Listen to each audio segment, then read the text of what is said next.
ఈ మీడియాలో వస్తున్న అనవసరమైన ఏవైతే చెడు విషయాలు ఏవైతే ఉన్నాయో వాటిని అన్నింటిని బ్యాన్ చేసే ప్రయత్నం ప్రభుత్వాలు తీసుకోవాల్సి వస్తుంది. తల్లిదండ్రులు కూడా మన సంస్కృతి సాంప్రదాయాల మీద దృష్టి పెట్టాలి. ఎంతసేపు వాళ్ళకు ర్యాంకుల మీదనే దృష్టి పెట్టేసి విద్యా వ్యవస్థలో ర్యాంకులకే ప్రాధాన్యత ఇస్తున్నారు.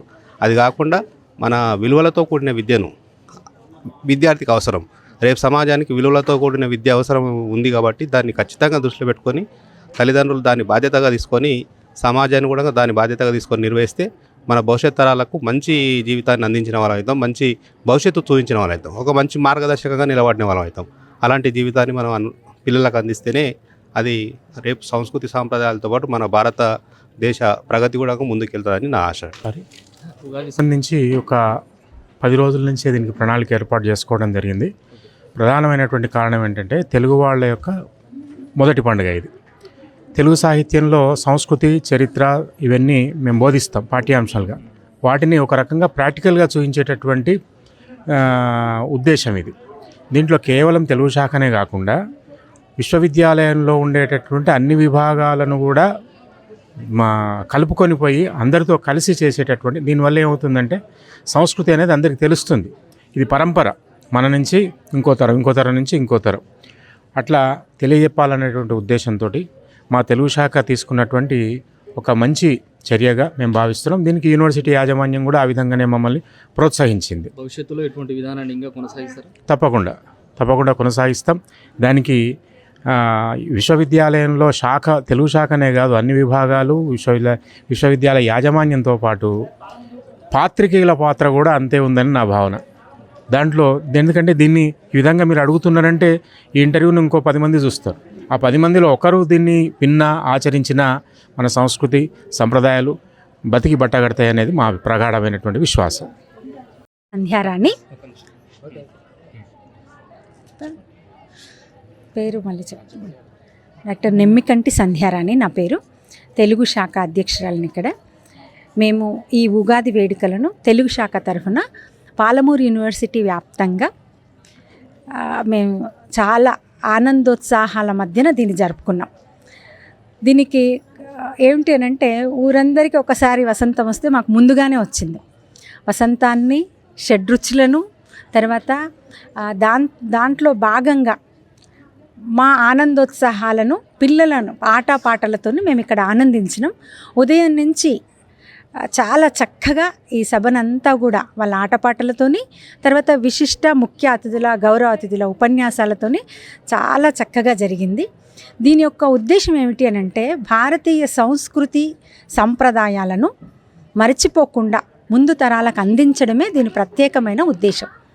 జీవితం అంటే షడ్రుచుల సమ్మేళనం అని, విజయాలు అపజయాలు అన్నీ ఉంటాయని, అన్నింటినీ సమానంగా స్వీకరించాలని మనకి ఉగాది పచ్చడి నేర్పుతుంది. దాంట్లో పులుపు ఉంటుంది, వగరు ఉంటుంది, చేదు ఉంటుంది, తీపిదనం ఉంటుంది, అన్నీ ఉంటాయి. కానీ అన్నింటినీ సమానంగా స్వీకరించడమే మన జీవిత పరమార్థం అని చెప్పడమే ఈ షడ్రుచుల సమ్మేళనం యొక్క ఉద్దేశం. దాన్ని మా విద్యార్థులకు పరిచయం చేయాలని, మా విద్యార్థులతో పాటుగా యూనివర్సిటీలో ఉన్నటువంటి అన్ని డిపార్ట్మెంట్ల, అన్ని శాఖల విద్యార్థులు ఈ కవి సమ్మేళనంలో పాల్గొన్నారు, వక్తృత్వ పోటీల్లో పాల్గొన్నారు.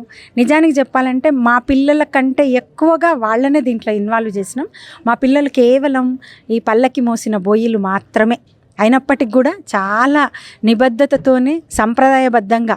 నాకు సంతోషకరమైన విషయం ఏమిటంటే పీజీ స్థాయిలో కూడా విద్యార్థులు అధ్యాపకులు చెప్పిన మాట విని ఆ మాట ప్రకారం నడుచుకుంటూ పనిచేస్తున్నారు. అది మా పూర్వజన్మ సుకృతం అని నేను భావిస్తున్నా. ఎక్కడైనా భారతీయ సంస్కృతి చెడుదారిలో వెళ్తుంది అనంటే అటువైపు ఆకర్షితులు అవుతుండ్రు. కాకుండా కాపాడుకోవాల్సిన బాధ్యత మన మీదనే ఉంది. అది అధ్యాపకుల మీద ఉంది, తర్వాత తల్లిదండ్రుల మీద ఉంది. వాళ్ళుగా చెడు మార్గంలో వెళ్తున్నారు అనిపిస్తే వాళ్ళని సరిచేసేటటువంటి ఒక మెకానిజం కూడా అధ్యాపకుల దగ్గర ఉంటుంది. ఇప్పుడు వీళ్ళు ఎగురుతారు, దుంకుతారు, అన్నీ చేస్తారు, కానీ ఆగండి అంటే ఆగుతారు. అట్లాంటి ఒక వ్యవస్థ ప్రతి అధ్యాపకుల దగ్గర ఉంటుంది. దాన్ని పునర్నిర్మించుకునే క్రమంలో సంస్కృతి పక్కదారి పట్టి ఇంకొక వైపు వెళ్లకుండా చూసుకోవాల్సిన బాధ్యత విశ్వవిద్యాలయాలది. అది ఏ డిపార్ట్మెంట్ అయినా సరే. ప్రత్యేకంగా తెలుగు డిపార్ట్మెంట్ ఏమిటి అని అంటే ఈ సంస్కృతి సాంప్రదాయాలను గురించినటువంటి చర్చ, వాళ్ళకు దానికి సంబంధించినటువంటి బోధన ఉంటుంది కాబట్టి మేము దీన్ని లీడ్ తీసుకున్నాం. కానీ సంస్కృతిలో అందరూ భాగమే. సంస్కృతి ఎప్పుడు కూడా ఇది ఒక జీవనది. కొత్త కొత్త వస్తుంటాయి. వచ్చినప్పుడు మనం అటువైపు వెళ్తున్నారనే భయం కలగడం సహజమే. కానీ ఇటువంటి వేడుకల ద్వారా ఏమిటి అంటే ఇది మన తెలుగుదనం, లేదా ఇది మన సంప్రదాయం, ఇది మన సంస్కృతి అనేది మరొక్కసారి గుర్తు చేసుకునేటటువంటి అవకాశం లభిస్తుందని నేను భావిస్తున్నాను. మీరు చెప్పండి. అంటే తెలుగు ఎక్కడుంటే వెలుగు అనేటటువంటిది ఖచ్చితంగా అక్కడ ప్రసరిస్తూ ఉంటుంది సార్. మా దగ్గర ఉగాది సంబరాలు అనేటటువంటివి 25 తారీఖున కవితాగానం వక్తృత్వ పోటీలతో మొదలైంది. అక్కడ మొదలైనటువంటి మా ప్రయాణం ఈ రోజు దాకా, ఉగాది సంబరాలు ఉత్సవాలు జరుపుకునే దాకా ప్రతిదీ కూడా మీరు చూస్తున్నారు కదా, ఈ అలంకరణ కానివ్వండి, ఇవన్నీ ఎక్కడ చూసినా కూడా బంతిపూలతోని, మామిడి తోరణాలతోని చాలా చూడడానికి ఆహ్లాదంగా, ఆనందంగా కనిపిస్తూ ఉన్నాయి. అయితే వాస్తవంగా అందరి జీవితంలో ఏంటంటే ప్రతి సంవత్సరం కూడా ఒకటేసారి చేసుకుంటుంటారు మామూలుగా పండగలు ఇట్లాంటివి. యూనివర్సిటీ స్థాయిలో చదివేటటువంటి విద్యార్థులు, అందులోనూ మేము గత సంవత్సరం నుండి చూస్తున్నాం. మేము ప్రతిసారి కూడా పండగలు అనేటటువంటి 2 సార్లు జరుపుకోవడం అనేటటువంటి జరిగింది.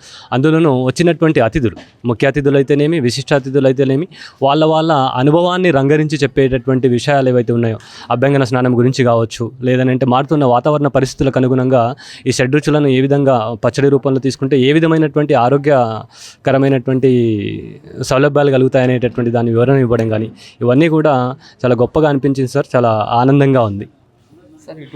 నిజానికి మీరు చెప్పింది వాస్తవమే. ఇంటి దగ్గర ఆ పరిస్థితి లేదు. ఎందుకంటే మీడియా ప్రభావం, సెల్ ఫోన్ ప్రభావం పిల్లల మీద బాగా ఉంది కాబట్టి